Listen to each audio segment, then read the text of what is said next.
Some of the first responders in Japan after the tsunami and earthquake are now developing serious health issues because of the Fukushima nuclear reactor. So some of the ailments that members of our own Navy are suffering from right now include cancer, thyroid disease, and uterine bleeding. Jesus. One person by the name of Lindsay Cooper says the following: "My thyroid is so out of whack that I can lose 60 to 70 pounds in 1 month and then gain it back the next. My menstrual cycle lasts for 6 months at a time, and I cannot get pregnant. It's ruined me." Jeez, man, hearing the stories of what happened to those guys on the USS Ronald Reagan when they went to go help is devastating. I mean, one story after another it just rips your guts inside. And what they're saying is, look, the Japanese government told us it was safe.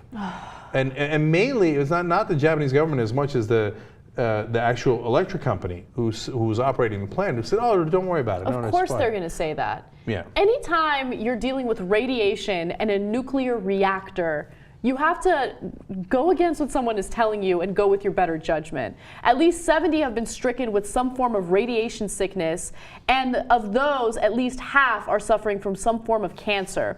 We're seeing leukemia, testicular cancer, and unremitting gynecological bleeding requiring transfusions and other intervention.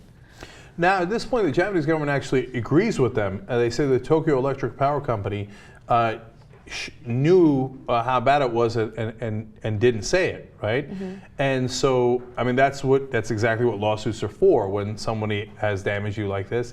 Look, they said that they knew fairly early on, but they couldn't get the aircraft carrier out in enough days, right? Because people got so sick, everybody on board started having uncontrollable diarrhea. They said they were, and I hate to put it this way, but it's literally a quote, shitting themselves in the hallways. Oh my God. And then this radioactive snow started to fall. But that wasn't actually the biggest problem. From my reading of the case, it appears the biggest problem was that the radiation was in the water. Mm-hmm. And they take the water in and desalinate it and then use it in the faucets, the showers, etc. So they were all showering, literally showering in that radioactive water, and that's why this happened. And I remember both on the Young Turks at the time, and I was on MSNBC at the time when this happened, I said, don't trust what the Japanese government is saying. Don't trust what the electric power company is saying. Go, get out of there, right? Get as far away from that plant as you can. It's literally a core meltdown. And they don't want people to panic, so they're always like, oh, it's going to be okay. You know, we'll set up I forget if it was a 20 or a 60 mile perimeter, something along those lines. I'm like, you're crazy, man. Don't be anywhere near that reactor. And I remember at the time, of course, not at the Young Turks, but on cable news, people were like, hey, Cenk, I don't know that you want to say that because the official government position is that it's safe. So ridiculous. Oh, is that the official government position? Now go explain that to the people who were serving on the USS Ronald Reagan. First responders are among the most courageous and selfless people on the planet. Just to give you an example of some of the people that were first responders after the tsunami, there were a group of engineers, retired engineers from Japan that went ahead and they helped with the cleanup efforts. And a lot of them were above the age of 60. So they were 60 and older.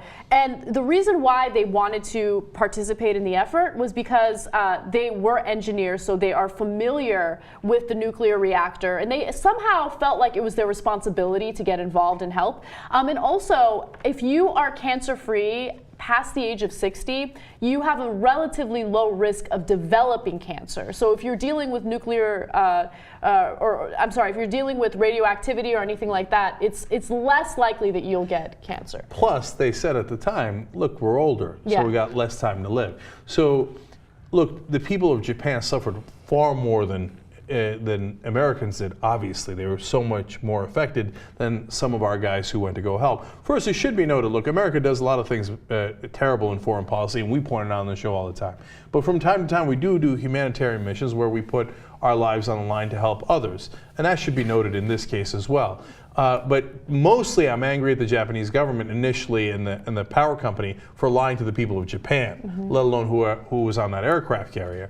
But at the same time, and we kid around a lot about Japanese culture on the show, but that's also part of Japanese culture. Not the government reaction, but the reaction of those elders who said, I'm going to risk my life. It's okay. I'm going to do it for the community. And they went in there and to try to fix the plant, that is an act of enormous courage for them to do that.